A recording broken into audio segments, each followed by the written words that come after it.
Bisan sa nasinating mga pag-uwan, ganin ang buntag, Talisay City Aksyon Team agad padayong misanong sa hangyo sa mga residente.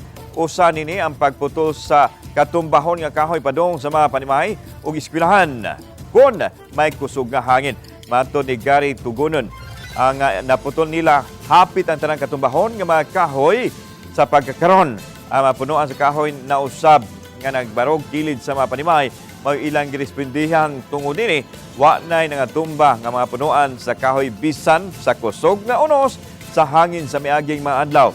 Padayon usab ang pagpanglimpyo sa Aksyon Agad Team sa mga kanal aron kalikayan ang pagbaha. Bisag muuwan pa basta ka ng likado gyud ang tuon gyud na pareha karon nag-uwan at naa gyud atong nga taon tuwa nag-action gyud na to. Kaya posible niya mukha po no. Oh, nya ma na gyud maigo nya request sila problema nung kayon amo ning ipaputol wa mari